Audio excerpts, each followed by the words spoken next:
चलो तो फिर से आज हम लोग गणित पढ़ेंगे। आज इस घंटी में हम लोग क्या पढ़ेंगे? गणित में बीजीय गुणनखंड के बारे में हम लोग जानेंगे। कैसे हम विभिन्न पदों का गुणनखंड निकालेंगे, कौन सा कॉमन जो है राशि उसको हम गुणनखंड के रूप में बाहर निकालेंगे, कैसे इन सारी चीज़ों को हम शुरू से एक एक करके हम हल्के प्रश्नों से लेकर के थोड़ा जटिल प्रश्नों की ओर हम बढ़ते जाएंगे। सबसे पहला हम देखते हैं, सबसे पहले संख्या का गुणनखंड। संख्याओं का गुणनखंड तो आप लोगों को आता ही होगा। मान लिया कि हम लोगों को गुणन करना है 140 संख्या, तो इस गुणनखंड पहले अभाज्य संख्या के रूप में करते हैं। अभाज्य गुणनखंड 140 2 से लगेगा, 2 सत्ते 14 शून्य की शून्य, फिर 2 से लगेगा तो 35 दूना 70 और फिर 5 से लगेगा 7। इस तरह से 140 को हम लिखेंगे 2 गुना 5 गुना 7। ठीक है, तो इस तरह से 140 को हम अभाज्य गुणनखंड के रूप में इस तरह लिख देंगे 2 गुने 2 गुने 5 गुने 7। अब मान लिया कि हमको और भी कोई संख्या है, 250 को निकालना है। तो 250 को कैसे निकालेंगे?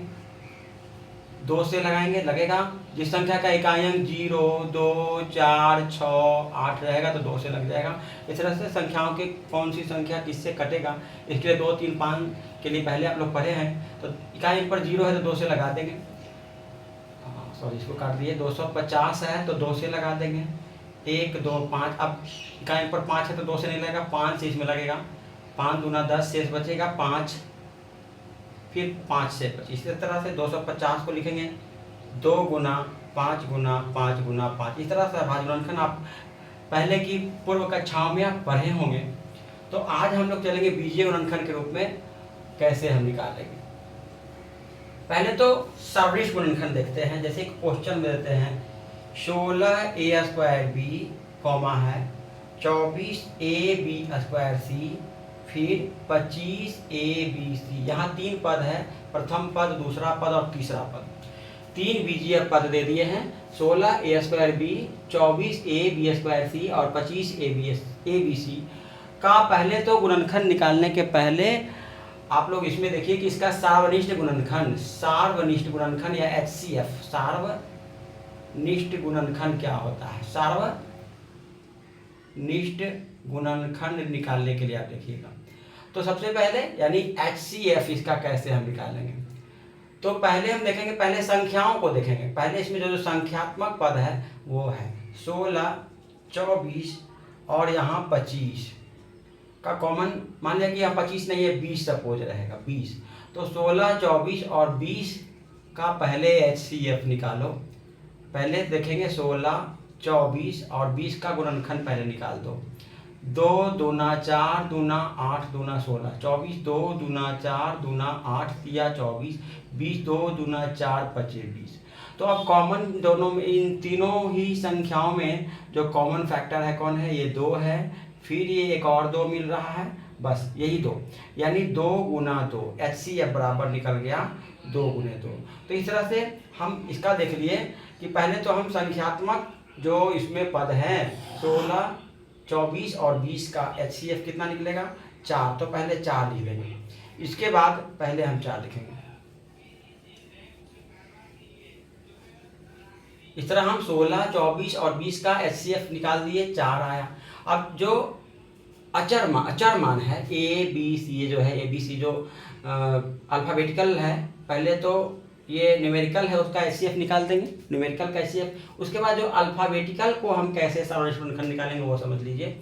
जो अल्फ़ाबेटिकल जो कॉमन जो देखिए, इसमें भी ये है, इसमें भी ये है, इसमें भी ये है, यानी तीनों में ये है तो निकालेंगे। अब उसका न्यूनतम घात है, इसका घात कितना है? 2, इसका घात 1, इसका घात 1। तो सबसे पहले तीनों में होना चाहिए, नहीं रहेगा तो नहीं मिलेगा। यहाँ a है, यहाँ भी a है, यहाँ भी a है तो लिखाएगा।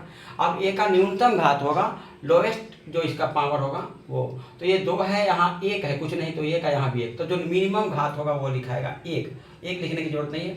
इस तरह b यहाँ भी है, b यहाँ भी है, यहाँ भी b है, तो b लिख देंगे। उसके बाद b का भी न्यूनतम घात यहाँ 1, यहाँ 2 और यहाँ 1, तो न्यूनतम घात होगा वो लिखाएगा 1, यानी कि 1 लिखना जरूरी है। अब सी देख रहे हैं यहाँ नहीं है, यहाँ है, यहाँ है, तो तीनों में होना चाहिए। कॉमन का मतलब तीनों में जितने भी पद दिए हुए 3 4 5 2 5 2 3 4 5 2 जितने भी पद हैं सब में जो कॉमन रहेगा तभी लिया है। तो इसमें सी है, इसमें सी है, इसमें नहीं है तो नहीं लिखाएगा। इस तरह से 4ab इसका क्या हो गया, कॉमन। सार्वनिष्ठ गुणनखंड बराबर कितना हो गया, 4ab, या HCF जिसको कहेंगे, HCF बराबर क्या हो गया, 4ab।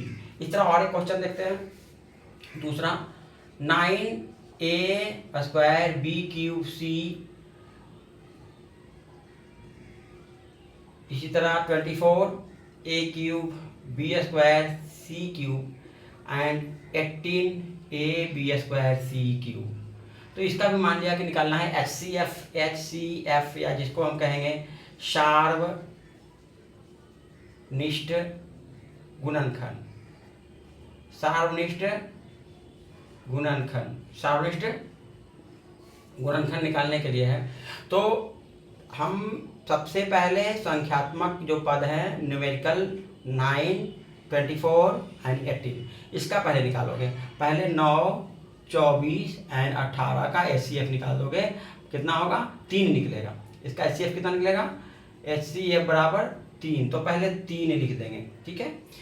और यदि मान लिया कि LCM भी निकालने के लिए इसका आ सकता है, मान लिया कि इसका पूरा पदों का LCM निकालने के लिए आएगा, तो हम दोनों लिखते हैं LCM। तो 9, 24, 18 का LCM भी निकाल सकते हैं आप, कितना निकलेगा, तो 9, 18 का तो निकलेगा 18 ही। अब 24 एंड 18 का लिख दोगे, 24 एंड 18 का निकालेंगे तो कितना निकलेगा, 6 से लगाएंगे, 6 चौके 24, 6 से 18, 4 12 6 72, यानी इसका LCM निकलेगा 72। तो यदि LCM निकालने के लिए रहेगा तो 9, 24, 18 का LCM निकाल दिए 72। और इसके बाद अब HCF यानी सार्वनिष्ठ गुणनखंड, तो कितना हो जाएगा, पहले संख्याओं का निकाल दिए तो 24 है। अब इसमें चर मान जो है या जो इसमें अल्फाबेटिकल मान है वो है ए इसमें भी है, इसमें भी है, इसमें भी है, तो सार्वनिष्ठ गुणनखंड में ए लिखेंगे।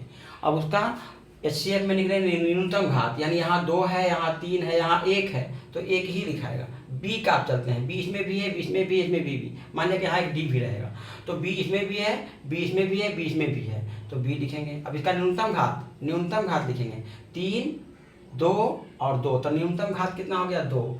सी का यहाँ पर 1 घात है, यहाँ 3 घात है, यहाँ 3 घात है, तो 1 घात लिखाएगा। और डी इसमें है, बाकी में नहीं है, तो डी नहीं लिखाएगा। लेकिन यदि लोएस्ट कॉमन मल्टीप्लायर लिखेंगे तो क्या होगा, तो पहले तो इसका LCM निकालेंगे, यानी 72, 9, 24 और 18 का LCM निकाल देंगे 72। अब यहाँ A भी लिखाएगा, B भी लिखाएगा, C भी लिखाएगा, D भी लिखाएगा, सब मिला करके। अब इसमें अधिकतम घात दिखाते हैं, LCM में अधिकतम घात लिखते हैं और HCF में न्यूनतम घात। तो LCM में क्या लिखेंगे, पहले 2, 3 और यहाँ 1, तो 2 घात लिखेंगे। B का 3, 2, 2 तो 3 लिखेंगे। C का यहाँ घात 1, 3 तो 3 लिखाएगा। D का घात 1 है। तो पहले तो LCM HCF निकालने के लिए हम सीख लिए, ये हम LCM निकालने के लिए अभी बता दिए और HCF निकालने के लिए बता दिए। फिर अब चलते हैं, अब मेन जो हम लोगों को पढ़ने के लिए था गुणनखंड कैसे निकालेंगे। अभी तो हम विभिन्न पदों का सार्वनिष्ठ गुणनखंड देख लिए, पहले सार्वनिष्ठ गुणनखंड निकालने आएगा तभी गुणनखंड, फिर आगे हम बढ़ेंगे। तो चलते हैं अब हम गुणनखंड कैसे निकालेंगे। अब हम दूसरे क्वेश्चन लिखते हैं। दूसरा क्वेश्चन है कि 16a square b plus 24ab square c plus 20abc, ये क्वेश्चन है। अब ये 3 अलग अलग पद नहीं है, एक पूरा एक बीजीय व्यंजक हो गया है ना, जिसमें 3 पद होंगे। एक व्यंजक हो गया जिसमें 3 पद हैं, एक बीजीय व्यंजक में कितने पद हैं, 3 पद हैं का। अब यदि गुणनखंड निकालना है तो पहले गुणनखंड, पहले वैसे ही इसमें देखेंगे सार्वनिष्ठ गुणनखंड। इसके पहले जो क्वेश्चन था पहला नंबर, उसमें सार्वनिष्ठ गुणनखंड 16, 24 और 20 का पहले न्यूमेरिकल पदों का निकालेंगे। तो 16, 24 और 20 का HCF आएगा 4, तो 4 लिख दिए। 4 से तीनों वह बड़ी से बड़ी संख्या जो तीनों जो संख्याएं हैं इनको काटेगा तो 4 आएगा। उसके बाद न्यूनतम घात, जो पहले न्यूनतम जो है सब में जो अल्फाबेटिकल जो मिल रहा है, ए बी इसमें भी है, ए बी सी है, इसमें ए बी सी है, तो ए और बी मिल रहा है। 4 कॉमन तीनों में ले सकते हैं, 16, 24 और 20 में कॉमन क्या ले सकते हैं, 4, क्योंकि 4 HCF आया। इसके बाद a square b a b square c और ए बी सी में कॉमन क्या लेंगे, तो जो HCF होगा वो कॉमन लेंगे। सब में लिया जा रहा है, कभी कभी 2 को में लेंगे, बाद में 2 को में ऐसा लेंगे, ऐसा होता है। तो अभी पहले देखेंगे सब में यहाँ कॉमन लिया जा सकता है, तो ले रहे हैं। ए बी इसमें भी है, ए बी सी है यानी ए बी इसमें भी है, ए बी सी है यानी इसमें भी ए बी है, तो ए बी कॉमन ले लिए।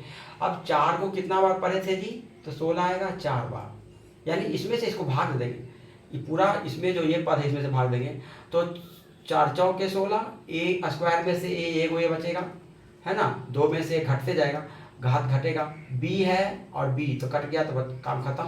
फिर 4 को के बार पढ़ेंगे कि 24 आएगा, 4 छक्का 24, ए से 1 कट गया, भाग दे देंगे, इसमें से ये भाग दे रहे हैं, या कॉमन लिया नहीं, इतना हटा दी, कॉमन लिए, इसमें से इतना कॉमन लिए यानी बाहर निकल गया, तो 4 छक्का 24 6 रहेगा। अब एक ए है, एक ए यहाँ पर घात है तो खत्म हो गया।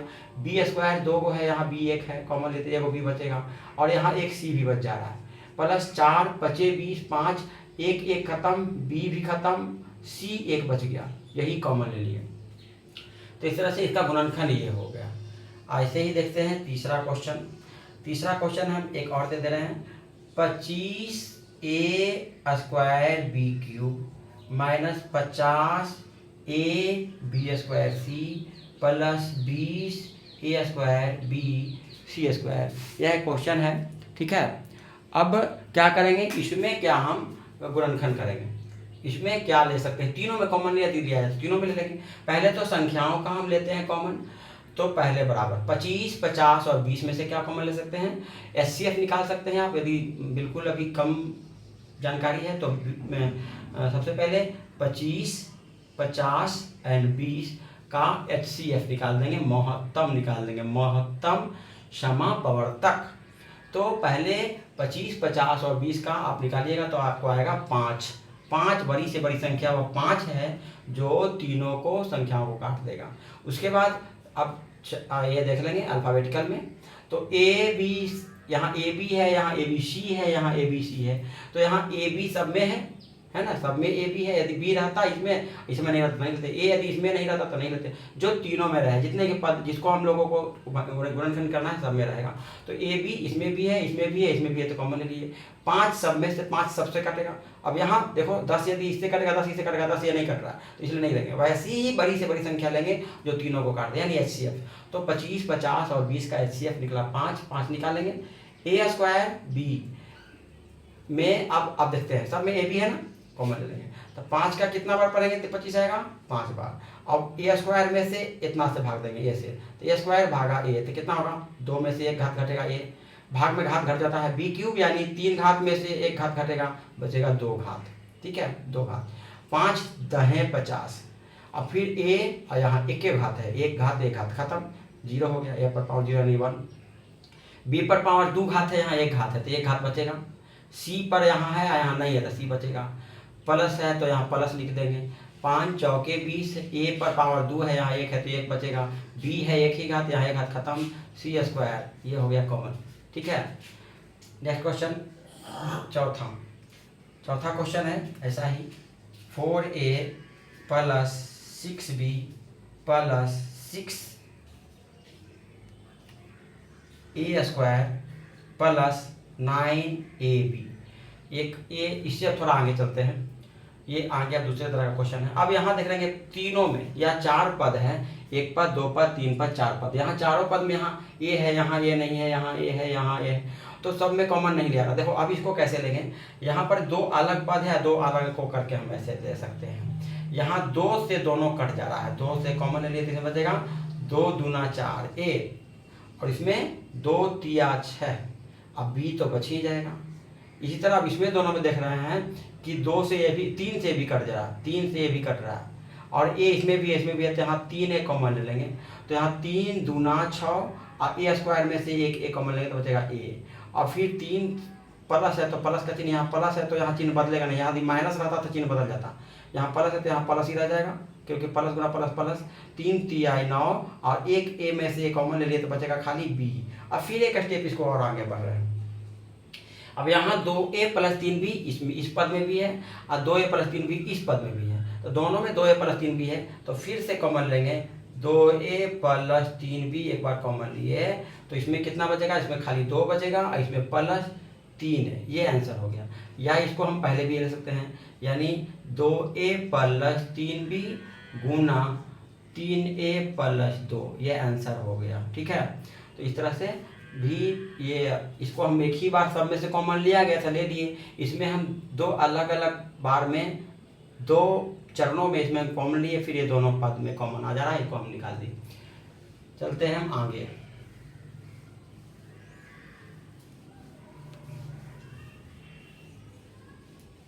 और फिर इसके बाद हम जितने भी आप लोग प्रैक्टिस कर बता रहे हैं, इसी से हम कुछ क्वेश्चन देंगे बनाने के लिए, उसको भी क्वेश्चन आप लोगों को बना करके दिखाना है।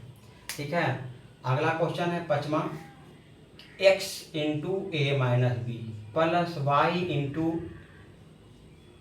A minus b plus z into a minus b. इसमें क्या कॉमन लेंगे? तो पहले इसको ये नहीं कि फिर इसको गुणनफल करेंगे, पहले इसमें सब में देखना, एक पद, दो पद, तीन पद, है ना। पदों का विभाजन बीजगणित में हमेशा बोलते हैं, बीजगणित में पदों का विभाजन प्लस और माइनस चिन्ह से करते हैं। तो एक पद, दो पद, तीन पद, और तीनों ही पदों में देख रहे हैं कि ए माइनस बी तीनों में है, तो एक बार कॉमन लेंगे, ए माइनस बी कॉमन ले लीजिए। तो इसमें कितना बचेगा? एक्स प्लस इसमें क्या बचेगा? वाई प्लस इसमें क्या बचेगा? जेड। इस तरह आंसर होगा। या और क्वेश्चन पूछ सकता है छठा इस तरह का, a square x minus y minus b square x minus y plus C square x minus Y.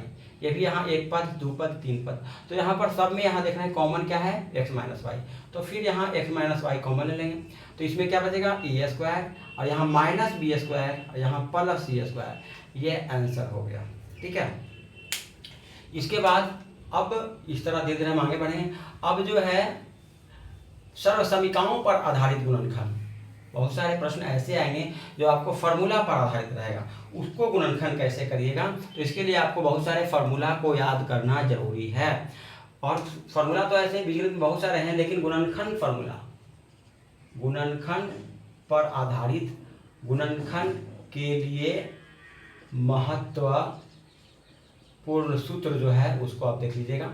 हम एक बार लिख देते हैं, इस पर आधारित प्रश्न आते हैं, जैसे कि a square plus 2ab plus B square के रूप में रहे, या इसको a square plus B square plus 2ab के रूप में रहेगा। इसका गुणनखंड फार्मूला चुकी है, a square plus 2ab plus B square बराबर कितना होता है? ए प्लस बी का होल स्क्वायर, यानी ये सेम पदों का ये गुणनखंड है, ए प्लस बी गुने ए plus B.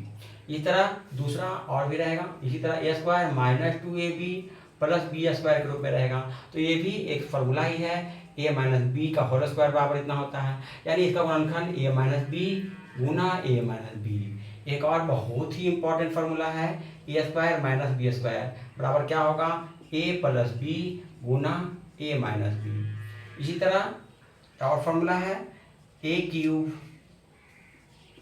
Minus b cube रहेगा, ये स्क्वायर है या क्यूब है, तो इसका फार्मूला होता है a minus b into a square plus a b plus B square. इसी तरह यदि a cube plus b cube का फार्मूला है, तो यहाँ प्लस है तो यहाँ भी प्लस लिखेंगे, a cube plus b cube, तो यहाँ प्लस होगा, और यहाँ a square minus A b plus B square होता है। इस तरह छठा फार्मूला यदि निकालना है कि एक और है, a square plus B square plus C square plus 2ab plus 2bc plus 2ca। तो इसका भी एक फार्मूला होता है, a plus b plus c का होल स्क्वायर होता है, a plus b plus c का होल स्क्वायर, यानी a plus b plus c same पदों का गुणनखंड है, a plus b plus c. ये ठीक है। अब यदि एक और आता है, यदि ये एक और हम लेते हैं, a cube plus b cube plus c cube minus 3abc, इस रूप में यदि रहेगा तो इसका गुणनखंड इस तरह सर्वसंख्या पर आधारित इस तरह के गुणनखंड भी आते हैं। तो a प्लस बी प्लस सी, इसका हालांकि एक और फार्मूला होता है, लेकिन गुणनखंड सूत्र में बस यही फार्मूला का प्रयोग करेंगे, A square plus B square plus C square minus A B minus B C minus C है। इस पर आधारित सर्वसंख्या पर आधारित इतने प्रश्न होंगे, इसको गुणनखंड के रूप में निकालने के लिए आपको हम प्रैक्टिस में देंगे।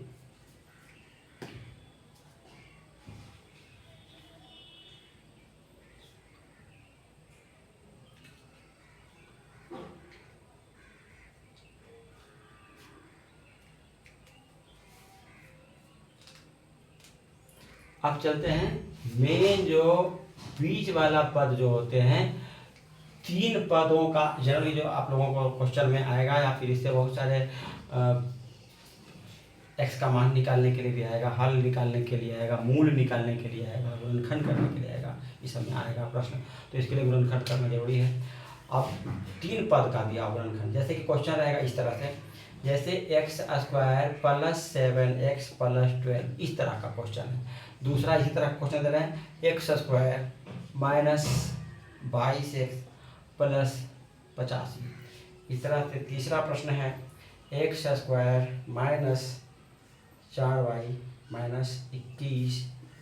चौथा, x square plus 8y minus 48। और प्रश्न दे रहे हैं पाँचवा, 9x square minus 25y square. इसी तरह छठा प्रश्न है 64y³ माइनस 27z³। ये प्रश्न है, इसका हम लोगों को क्या करना है, हल करना है। कैसे करेंगे देखोगे। सबसे पहले इसको देखते हैं हम। इस तरह का प्रश्न जो तीन पदों वाला गुणनखंड निकालने के लिए रहेगा, तो इसमें बीच वाला जो एक घात वाला, ये दो घात का है, एक घात इसका अचरमान, दो घात एक घात अचरमान, दो घात एक घात अचरमान, दो घात एक घात अचरमान, और ये तो फॉर्मूला पर आ जाएगा। तो देखते हैं इसको हम कैसे तोड़ेंगे। इसको पहले बीच वाला पद जो है इसको तोड़ेंगे। पहले ये दोनों गुना करेंगे, एक्स स्क्वायर गुने 12x, एक्स स्क्वायर गुना 12, तो कितना आता है 12x स्क्वायर। तो बीच वाला पद को इस तरह तोड़ना है, प्लस 12 आ रहा ना, एक्स स्क्वायर गुने 12x स्क्वायर, एक्स स्क्वायर गुना 12 प्लस 12x स्क्वायर। तो जब प्लस का चिन्ह आएगा तो इसको जोड़ने पर, प्लस का चिन्ह आएगा तो जोड़ने पर। यहाँ पर देख रहे हैं एक्स स्क्वायर गुने 48, तो माइनस 48x स्क्वायर आता है, माइनस का चिन्ह आ रहा है, तो कोई चीज करेंगे बीच वाला को घटाने पर। यहाँ प्लस का चिन्ह आएगा तो बीच वाला पद को इस तरह तोड़ेंगे कि जिसको जोड़ने पर इतना होना चाहिए, और गुना करने पर जितना ये है, जोड़ने पर जितना है वो, और गुना करने पर जितना ये है वो। इसी तरह यहाँ भी एक्स स्क्वायर गुने 85, तो 85x स्क्वायर प्लस में आ रहा है, तो इसको क्या करेंगे, जोड़ने पर जितना है वो होना चाहिए, और गुना करने पर जितना दिया हुआ है 85x स्क्वायर होना चाहिए। इसी तरह यहाँ भी देख रहे हैं एक्स स्क्वायर गुने माइनस 21, तो माइनस 21x स्क्वायर आ रहा है। तो यहाँ पर माइनस जब आएगा तो यहाँ क्या लिखेंगे, ये घटाने पर होना चाहिए, घटाने पर जितना है ये रहेगा, और गुना करने पर जितना ये होगा ये। इस तरह यहाँ भी माइनस 48x स्क्वायर है, तो यहाँ पर घटाने पर जितना माइनस 8y प्लस में है तो इतना होना चाहिए, और गुना करने पर जितना ये है किनारे वाला इतना बराबर होना चाहिए। फिर से एक बार देखते हैं।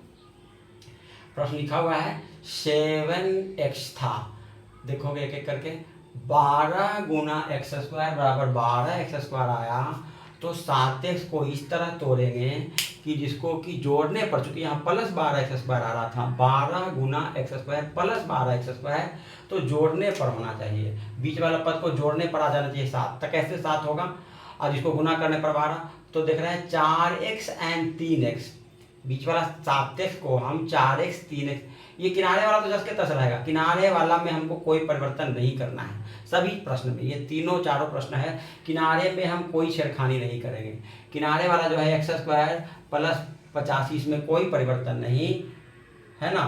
इसी तरह इसमें भी 21 है, तो एक्स स्क्वायर माइनस 21 में जस के तस कोई छोड़ेंगे। इसी तरह क्या करेंगे, इसमें भी है एक्स स्क्वायर माइनस 48, इसमें कोई परिवर्तन नहीं करेंगे, बीच वाला को हम तोड़ते हैं, बीच वाला को तोड़ते हैं। फिर से एक बार कितना तोड़ के लाएंगे वो देखोगे। तो अब बीच वाला को तोड़ेंगे तो 12x स्क्वायर आया, गुना करने पर 12, तो हम बताए कि प्लस में चिन्ह आ रहा 12x, तो जोड़ने पर आना चाहिए 7। बताओ कौन से दो पद ऐसे इसको 7x को तोड़ें कि जिसको गुना करने पर आ जाए जितना ये गुणनफल है उतना के बराबर, और जोड़ने पर जितना ये जो फल है इतना के बराबर। तो 4 3 12, देख रहे हैं 12x स्क्वायर हो गया ना, 4x गुने 3x 12x स्क्वायर, और 4x प्लस 3x 7x। अब जोड़ने के लिए सब में प्लस का चिन्ह रहेगा तब जुटेगा, ये प्लस तो है ही।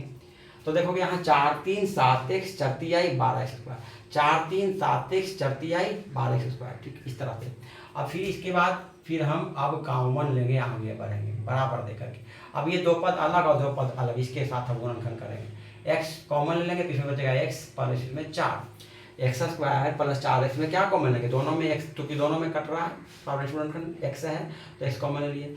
तब x का 2 घात में से 1 घात कॉमन ले तो बचेगा x, इसमें 4x में से 1x कॉमन ले तो बचेगा 4। अब इन दोनों में देखोगे प्लस 3x प्लस 12 में क्या कॉमन ले सकते हैं, 3 कॉमन लेंगे तो 3 से ये भी कट जा रहा है, ये भी कट जा रहा है।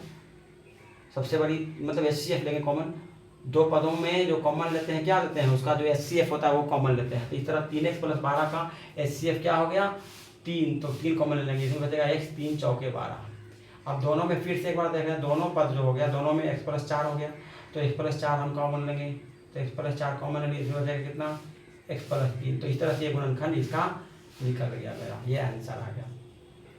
इस तरह इसको भी देखते हैं हम, क्या करेंगे, बराबर x स्क्वायर प्लस 85। अब बीच वाला पद को तोड़ेंगे ताकि जोड़ने पर आ जाए 22, अब गुना करने पर जोड़ने पर कितना है, जोड़ने पर 22 और गुना करने पर कितना आ जाए 85। तो बताओ 17 5, ठीक है, 17x एंड 5x, तो 17 5 85 या 17 5 22 हो गया ना। अब जोड़ने के लिए है चिन्ह माइनस, दोनों में समान चिन्ह लिखेंगे तब ना जुटेगा, अलग अलग चिन्ह प्लस माइनस हो तो घट जाता है, दोनों में समान चिन्ह लिख देंगे तभी जुटेगा, चाहे तो प्लस है तो दोनों में प्लस प्लस, माइनस है तो दोनों में माइनस माइनस। अब बताएंगे कैसे बनेगा। अब दोनों फिर एक बार x कॉमन लेंगे तो इसमें बचेगा x, और 17x में से x कॉमन लेंगे तो बचेगा -17।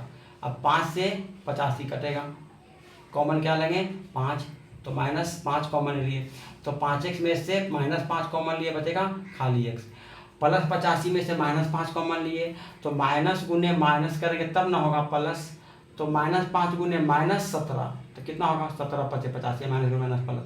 अब x -17 दोनों में एक बार कॉमन ले लिए, दोनों में पद में है, दोनों पद में x -17 है, तो x -17 कॉमन ले लिए तो इसमें बचेगा x और इसमें बचेगा -5। इस तरह से इसका गुणनखंड ये आ गया। दूसरा जो प्रश्न है इसका गुणनखंड आ गया। तीसरा भी देखते हैं इसी तरह। तीसरा क्या है, x स्क्वायर, हम बोले किनारे वाला को कोई परिवर्तन नहीं करेंगे, बीच वाला को तोड़ना है, -21 x स्क्वायर, यहाँ y रहेगा, -21 सब में y दिखाएगा, -21 सॉरी ये एक में y लिखा गया था, x ही रहेगा, तो माइनस क्या होगा, माइनस क्या होगा x स्क्वायर -4x -21 लाना है। तो अब -4x को इस तरह तोड़ो कि जिसको कि घटाने पर आए 21, घटाने पर आए 4, घटाने पर कितना 4 -4 और गुना करने पर कितना 21, बोलो क्या होगा 7 या 21, हाँ 7x एंड 3x, 7x में से 3x घटता है तो 21 बचता ना है, तो 4x को तोड़ेंगे कैसे 7x एंड 3x, बोलो 7 या 21 आ गया ना। अब घटाने के लिए क्या होना चाहिए, एक में चिन्ह प्लस एक में चिन्ह माइनस, तब ना 3, नहीं तो दोनों चिन्ह समान रहेगा तो जुट जाएगा। अब घटेगा कैसे, जब एक में प्लस एक माइनस, तो ये चिन्ह जो रहेगा, माइनस है तो बड़ा के सामने माइनस, छोटा के सामने प्लस, ये करेंगे। यदि माइनस रखना है यहाँ तो बड़का के सामने माइनस, छोटा के सामने प्लस, तब ना 7x में से 3x घटेगा, चिन्ह बचेगा -4, 7 या 21 -21, ये दोनों का गुणनफल वही होगा जो ये दोनों का गुणनफल, ठीक है। तो अब हम इसमें आगे बढ़ेंगे, बराबर अब दोनों में x कॉमन ले लेंगे, इसमें x -7x में से x कॉमन ले लिए तो क्या बचेगा 7 बचेगा। इसी तरह प्लस 3x और 21, 3x एंड 21 में क्या कॉमन ले सकते, 3 से कट रहा है तो 3 कॉमन लेंगे, तो इसमें क्या बचेगा 3x में से 3 को तो कॉमन ले लिए तो भाग दे, तो 3x में से 3 से तो बचेगा खाली x, 3 का के बार पाएगा कि 21 होगा, तो माइनस प्लस गुने माइनस है तो चिन्ह, यदि प्लस रहेगा तो चिन्ह सेम रह जाएगा, माइनस रहेगा तो चिन्ह बदल जाता है, तब ना प्लस गुने माइनस माइनस, यदि प्लस गुने यदि प्लस रहता तो प्लस प्लस प्लस ही रहता, यदि माइनस रहेगा यहाँ माइनस है तब माइनस गुने माइनस तो प्लस हो जाएगा, लेकिन यहाँ माइनस है, यहाँ यदि माइनस है और यहाँ प्लस चिन्ह माइनस रहेगा तो चिन्ह बदल देंगे, तो अब क्या होगा x -7 दोनों में हो गया, तो x -7 और इसमें x + 3, इस तरह गुणनखंड हो गया, इसका आंसर हो गया। इसमें भी देखते हैं 48 है -48, तो इस तरह होना चाहिए कि घटाने पर +8x और गुना करने पर 48, बताओ क्या करेंगे, 12 चौके 48, 12x एंड 4x करते हैं, तब 12 चौके 48 हो गया ना, यानी पर प्लस माइनस, अब चिन्ह प्लस है तब बड़ा के सामने प्लस, छोटा के सामने माइनस, यहाँ चिन्ह जैसे माइनस था तब बड़ा के सामने माइनस, छोटा के सामने प्लस, यहाँ चिन्ह प्लस है तो बड़ा के सामने प्लस, छोटा के सामने माइनस। अब फिर हम आगे बढ़ेंगे, ठीक है। तो अब फिर आगे बढ़ेंगे तो कितना होगा, अब यहाँ x कॉमन ले सकते हैं, तो दोनों x कॉमन लेंगे तो कितना होगा, x प्लस इसमें 12x में से x कॉमन ले तो बचेगा सिर्फ 12।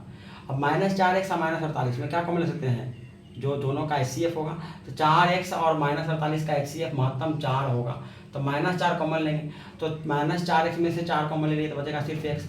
अब यहाँ बताए हैं जब यहाँ माइनस जब कॉमन लेंगे तो चिन्ह माइनस वाला क्या हो जाएगा, प्लस, प्लस रहता तो माइनस होता, तो यहाँ 4 को 12 बार पढ़ेंगे तो दोनों में आ गया x प्लस 12, दोनों में आ गया ना, इसमें भी गुणनखंड देते समय जब दोनों चेंज हो जाएगा समझे कि हमारा बनाया हुआ सही नहीं है, दोनों में सेम रहेगा तभी हमारा सही बन रहा है, x प्लस 12 और x माइनस 4। यदि हमको गुणनखंड करने पर यहाँ चिन्ह भी यदि अलग आ जाता है तो हमारा बनाया हुआ गलत है, फिर से बनाओगे, ठीक है, ये सही हो गया, इसका आंसर हो गया। इसके बाद अगला प्रश्न, ये तो फॉर्मूला पर आधारित है, सूत्र पर आधारित है। 9x² को लिख सकते हैं 3x का होल स्क्वायर एंड 25y का स्क्वायर लिख सकते हैं 5y का होल स्क्वायर, बराबर कितना होगा 3x का square, a square minus b square का फॉर्मूला भी आ गया, a square minus b square बराबर क्या होता है, a plus b into a minus b. तो ए के जगह पे यहाँ क्या है 3x, तो 3x प्लस 5y, ए के जगह पे 3x और बी के जगह पे 5y, तो 3x प्लस 5y, और फिर इसी तरह a माइनस बी, तो ए के जगह पे 3x और बी के जगह पे 5y, ये फार्मूला हो गया, ये इसका फार्मूला निकल गया। इस तरह इसको भी फार्मूला में क्यूब है तो 64 को लिख सकते हैं 4y का होल क्यूब और -27 को लिख देंगे 3z का होल क्यूब, ये भी फार्मूला में आ गया। A cube minus b cube का फार्मूला पहले याद करो, a cube minus b cube बराबर होता है a minus b into a square plus a b plus B square.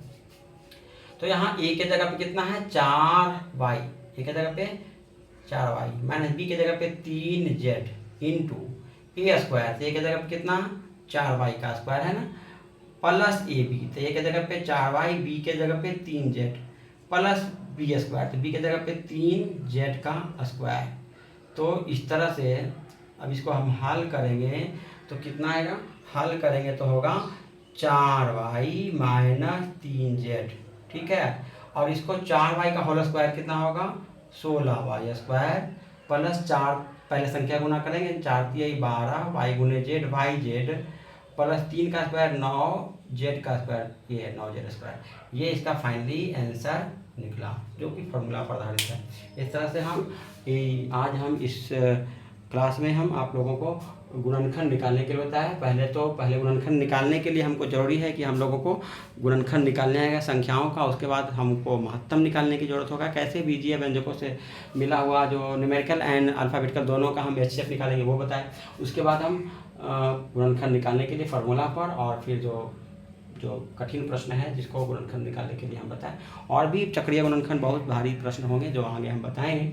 आज इतना ही, आगे फिर हम इसको बनाने के लिए कुछ प्रैक्टिस सेट देंगे, उसको बनाना है, ठीक है। फिर अगले क्लास में मिलेंगे, तब तक मिलते हैं फिर अगले क्लास में, गुड बाय।